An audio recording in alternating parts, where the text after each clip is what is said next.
Hi guys, ఎలా ఉన్నారు అందరూ? ముందుగా అందరికీ హ్యాపీ వీకెండ్. అలానే ప్రతిసారి చెప్పినట్టు నేను వీడియోని స్కిప్ చేయకుండా లాస్ట్ వరకు చూడండి. చూసిన తర్వాత మా వీడియో నచ్చితే లైక్ చేయండి. మీ లైక్స్ వల్ల మాకు ఇంకా మోటివేషన్ వస్తుంది మంచి కంటెంట్ తీయడానికి. స్పెషల్ గా ఈ వ్లాగ్ డెడికేట్ చేస్తుంది మా గ్రాండ్ పేరెంట్స్ కి. అది కూడా ఓన్లీ మా నానమ్మ తాతయ్యలకే. మా హస్బెండ్ సైడ్ నుండి, నా సైడ్ నుండి. మా హస్బెండ్ సైడ్ అయితే నానమ్మ తాతయ్య లేరు, నా సైడ్ అయితే మా తాతయ్య లేరు, మా నానమ్మ ఉంది. ఇంకా సో టైటిల్ చూస్తే అర్థమై ఉంటది కదా ఆ టాపిక్ మీద ఈ రోజు నేను మాట్లాడదాం అనుకుంటున్నాను. ఒక సూతింగ్ వ్లాగ్ లాగా చేద్దామని ఇలా ఒక చిన్న ప్రయత్నం చేశాము. లైఫ్ లో అయిన కొన్ని ఎక్స్పీరియన్సెస్, స్పెషల్ గా మా చైల్డ్హుడ్ నుండి మేమేం నేర్చుకున్నాము అన్న దాని గురించి ఈ రోజు మాట్లాడుతున్నాను. వ్లాగ్ ని వ్లాగ్ లాగా కాకుండా కొంచెం డిఫరెంట్ గా చేస్తున్నాను. ఈ రోజు ఫ్యామిలీ అంటే ఒక ఎమోషన్, అది ఇంతకు ముందు. కానీ ఇప్పుడు అదే సేమ్ ఎమోషనల్ వాల్యూస్ ఉన్నాయా అంటే అసలు లేవు. ఇంకా ముందు ముందు అలాంటివి చూడటం కూడా చాలా కష్టమే. ఇప్పటికే ఒక 80% పోయినాయి. ఇంకొకటి ఇది కూడా 20% ఎందుకు ఉందంటే only basis on 90s kids. దానికి ముందున్న జనరేషన్స్ ఇంకా ఉండబట్టే ఉంది.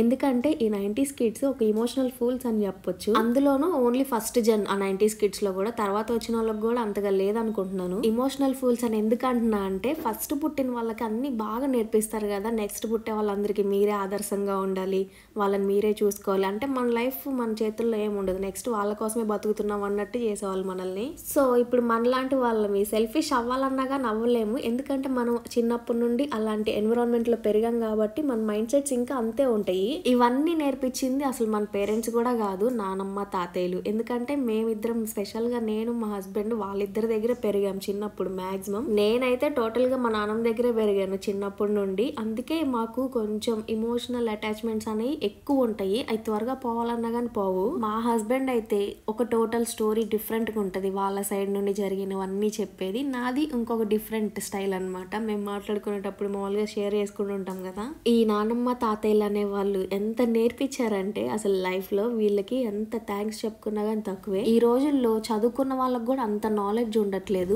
ఆ టైంలో వాళ్ళకి అంత స్టడీస్ ఎక్కువ లేకపోయినా కానీ వాళ్ళకి తెలిసినంత నాలెడ్జ్ ఇంకెవ్వరికి తెలిసి ఉండదు. అలానే ఇంటికి పెద్దవాళ్ళు అంటే పెద్ద మనవరాలు గాని మనవడు గాని అంటే చాలా ఇష్టం వాళ్ళకి. మిగతా వాళ్ళ మీద కూడా అంత ఇష్టం ఉండదు, కానీ వాళ్ళు ఎక్కువ ఎక్స్ప్రెస్ చేయరు కూడా. వాళ్ళు చేసే యాక్షన్స్ బట్టి మనకి ఈజీగా అర్థమైపోతుంది వాళ్ళకి మనం అంటే ఎంత ఇష్టం అనేది. నా సైడ్ నుండి నేను చిన్నప్పటి నుండి చూసింది, అసలు ఇప్పుడు నేను లైఫ్ ఇలా ఎంజాయ్ చేస్తున్నానంటే నేను చిన్నప్పటి నుండి ఆ ఫేజ్ అంతా చూడబట్టే నా లైఫ్ ఇప్పుడు ఇలా బాగుంది అనుకుంటాను. ఎంజాయ్ చేస్తున్నా అంటే డబ్బు ఉంది, అన్ని ఉన్నాయి, నాకు లైఫ్ లో ఇంకేమీ తక్కువ లేదని కాదు. నాకు నచ్చినట్టు అంటే నేను హ్యాపీగా ఉండగలుగుతున్నాను, నాకు నచ్చినట్టు నేను బతకగలుగుతున్నాను, నాకు నచ్చిన పని నేను చేయగలుగుతున్నాను. అన్నిటికన్నా ఇంపార్టెంట్ థింగ్ అంటే నాకు ఇష్టమైన పర్సన్ తో నేను హ్యాపీగా నా లైఫ్ లీడ్ చేస్తున్నాను. ఇప్పుడు నాకు నా లైఫ్ లో ఎన్ని ఎక్స్పీరియన్స్ ఉన్నాయి అంటే చిన్నప్పటి నుండి నాకు ప్రతిదీ గుర్తుంది. ఒక 5 years 6 years నాకు ఊహ తెలిసినప్పటి నుండి ప్రతి ఒక్కటి ప్రాబ్లమ్సే. అవన్నీ షేర్ చేసుకోవడానికి టైం ఉంది. నాకు కిడ్స్ పుట్టినప్పుడు అవన్నీ స్టోరీస్ లాగా చెప్పాలని నాకు ఇష్టము, అందుకే అవి ఇంకా చెప్పకుండా నేను ఆపుతున్నాను. సేమ్ మా హస్బెండ్ కి కూడా ఉన్నాయి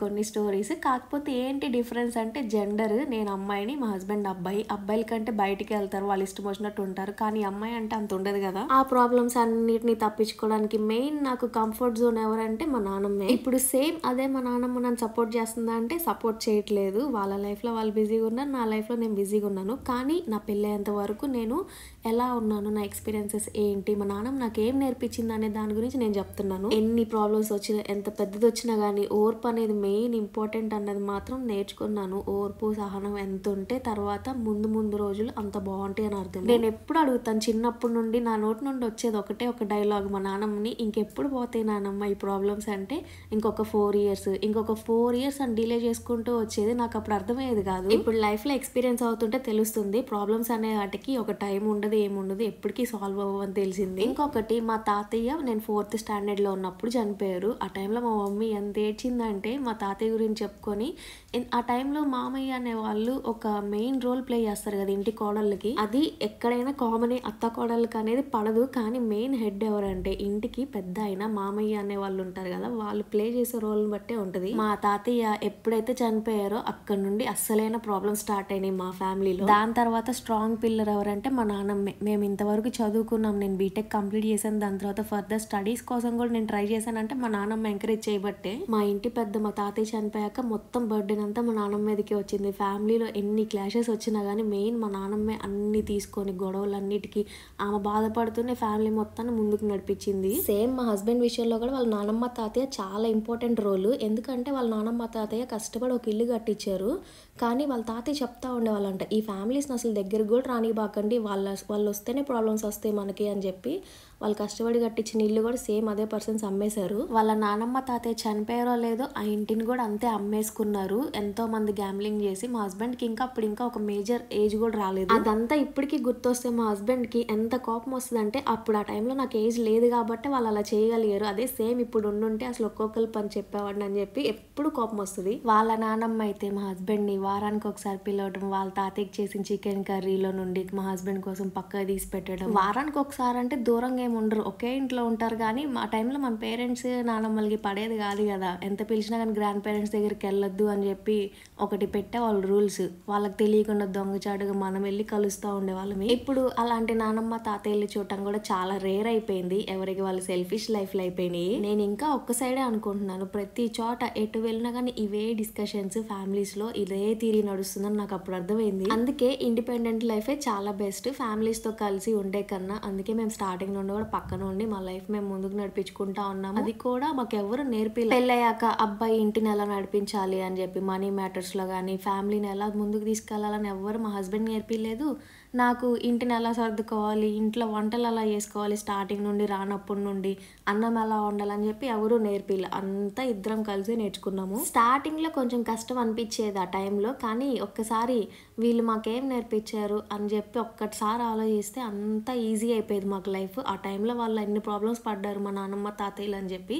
ఇంకా ఇది మాకు చాలా చిన్న పని అన్నట్టు అనిపించేది. మనం ఎంత చూస్తున్నాంలే, వాళ్ళు చూసినంత కాదు కదా అని. ఒక టైంలో వాళ్ళ అత్తమామలకి వాల్యూస్ ఇవ్వని వాళ్ళే ఇప్పుడు ఈ రోజుల్లో రూల్స్ అండ్ రెగ్యులేషన్స్ మాట్లాడుతూ ఉంటారు. వాళ్ళంటి వాళ్ళని చూస్తే భలే నవ్వు వస్తుంది. మళ్ళీ మనకేదో నేర్పిద్దామని ట్రై చేస్తారు. అలాంటివి నేర్చుకోవటం కన్నా వన్స్ ఒక్కసారి మన ముసలి వాళ్ళు మనకేం నేర్పించారని అది గుర్తు తెచ్చుకుంటే చాలు. వాళ్ళు నేర్పించిన దానికి మించి ఇప్పుడు ఉన్న వాళ్ళు ఎవరేం నేర్పించట్లేదు కూడా. బెస్ట్ థింగ్ ఏం నేర్పించారంటే, ఉన్న దాంట్లో అడ్జస్ట్ అవ్వండి, లేని రోజు సైలెంట్గా ఉండండి, అంతేగాని ఎక్స్ట్రాలకి పోయి ఎక్కువ ఏం చేయనక్కర్లేదు లైఫ్లో అని చెప్పి ఆ టైంలో ఎంత తిట్టేవాళ్ళం మా నాన్నమ్మ తాతయ్యలు. మా హస్బెండ్ వాళ్ళ తాతయ్య అయితే అసలు మ్యాక్సిమం చాలా వరకు అందరినీ అసలు ఇంటికి కూడా కట్ చేసేవాళ్ళంట రానియకుండా. కొంతమంది ఇళ్ళకి కూడా అసలు వెళ్ళేవాళ్ళు కాదంట. అదే సేమ్ రూల్ ఇప్పుడు మా హస్బెండ్ కూడా ఫాలో అవుతాడు. ప్రతి ఒక్కరికి అంత ఇంపార్టెన్స్ ఇచ్చాడు చుట్టాల్లో కూడా. నాకు ఎప్పుడు చెప్తా ఉంటాడు, ఆ రోజుల్లోనే చెప్పేవాడు మా తాతయ్య, ఇలాంటి వాళ్ళతో దూరంగా ఉండండి, అసలు ఈ ఫ్యామిలీకే దూరంగా ఉండండి అని చెప్పి. సేమ్ అదే రిపీట్ అవుతుంటే ఆ టైంలో ఆయన చెప్పినవన్నీ గుర్తొస్తూ ఉంటాయి. నిజమే కదా, వీళ్ళని ఎందుకు మళ్ళీ వీళ్ళకి ఇంత ఛాన్స్ ఇస్తున్నామని చెప్పి. మీలో కూడా ఎవరైనా సేమ్ మాలానే ఫీల్ అవుతున్నారా, మన నాన్నమ్మ తాతయ్యలు ఇంకా ఉండుంటే బాగుండేది అని చెప్పి నాకు కమెంట్స్ లో చెప్పండి. ఆ టైంలో అలా ఉండేది. కానీ ఈ రోజుల్లో నార్మల్ వస్తువులకి, మెటీరియలిస్టిక్ థింగ్స్ కి వాల్యూ ఇచ్చినంత నార్మల్ మనుషులకి అసలు అంత వాల్యూ కూడా ఇవ్వట్లేదు. మెయిన్ చెప్పాలంటే మీ రేంజ్ ఏంది అన్న దానికి వాల్యూ ఇస్తున్నారు. స్టేటస్లు, రేంజ్లు, మీకు ఎంత డబ్బు ఉంది, మీ బ్యాంక్ బ్యాలెన్స్ ఎంత ఉంది అన్న దానికే ఇస్తారు వాల్యూ ఈ రోజు. మా పెళ్ళైనప్పటి నుండి నేను చెప్తున్నా కదా, నేను చూసిన వాళ్ళలో మా తర్వాత పెళ్ళిళ్ళైన వాళ్ళకి కూడా ఎంత ఇంపార్టెన్స్ ఇస్తారంటే, ఆ అమ్మాయి అంత కట్నం తెచ్చిందంట, ఈ అమ్మాయి ఇంత కట్నం తెచ్చింది, ఈ అమ్మాయికి అంత బంగారం ఉంది, ఇంత బంగారం ఉంది.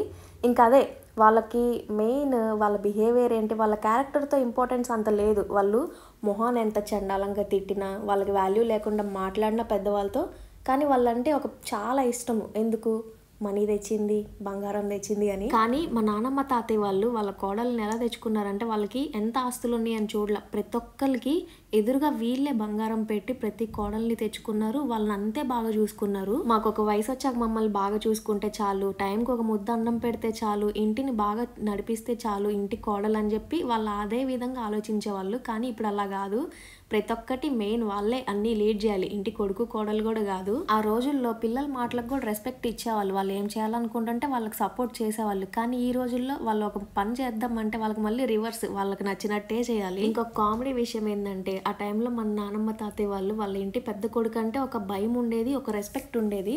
కానీ ఇప్పుడు ఏంటంటే, కొడుకు ఏదన్నా చేసినా కానీ వాళ్ళకి సపోర్ట్ చేయాల్సింది పోయి, ఇంకా వాళ్ళు ఎదుగుతుంటే వాళ్ళని చూసి కుళ్ళుకునే రోజులు ఎక్కువైపోయినాయి ఈ రోజు పేరెంట్స్ ఏంటో. ఇలాంటి చెప్పుకుంటే పోతే చాలానే ఉంటాయి కానీ నాకు నవ్వు వస్తుంది చెప్పాలన్నా కానీ రియాలిటీ ఇదే, ఇప్పుడు నడుస్తున్న ట్రెండ్ మాత్రం ఇదే. అందుకే అందుకే ఎవరికి వాళ్ళు హ్యాపీగా వాళ్ళ లైఫ్ని లీడ్ చేసుకుంటా ఇండిపెండెంట్గా ఉండటమే చాలా బెస్ట్ అనుకుంటున్నాను. అందుకే ఆ రోజుల్లో అంత ఓర్పు సహనంతో ఫ్యామిలీస్ అన్నీ కూలిపోకుండా ఒక స్ట్రాంగ్ పిల్లర్స్ లాగా ఉన్న ఆ పెద్ద వాళ్ళందరికీ ఎంత థ్యాంక్స్ చెప్పుకున్నా తక్కువే. వాళ్ళకి ఒక పెద్ద హ్యూజ్ రెస్పెక్ట్ మా ఇద్దరు సైడ్ నుండి. మేము కూడా ఒక వయసు వచ్చాక మాకు పిల్లలు పుట్టి వాళ్ళకి పిల్లలు పుట్టాక మా నాన్నమ్మ తాతయ్యలు అంతా చేయకపోయినా కానీ వాళ్ళ లైఫ్స్లో ఇన్వాల్వ్ అయిపోయి వాళ్ళ లైఫ్ని తీసేయకుండా కొంచెం వాళ్ళకి సపోర్ట్ చేస్తూ ఉంటే చాలా అనుకుంటున్నాము. ఈ వీడియోని మేము ఒక ఏజ్ వచ్చాక పోయాక నెక్స్ట్ జనరేషన్స్ చూస్తే అంత క్వాలిటీ ఉంటే ఆ రోజుల్లో ఇలా ఉండేదా, ఇప్పుడు ఎంత చేంజ్ అయిపోయింది అనుకుంటారేమో. అంతే ఉంటుంది ఇంకా జనరేషన్స్ మారే కొద్దీ. ఇప్పుడున్న మ్యాక్సిమం పర్సన్స్ అప్పుడు ఆ నెక్స్ట్ జనరేషన్స్కి అంతగా తెలియదు, ఆ చుట్టాలు కూడా అంతమంది ఉండరేమో అనుకుంటున్నాను. అలానే ఉంటుంది ఇంకా ఫ్యూచర్ కూడా.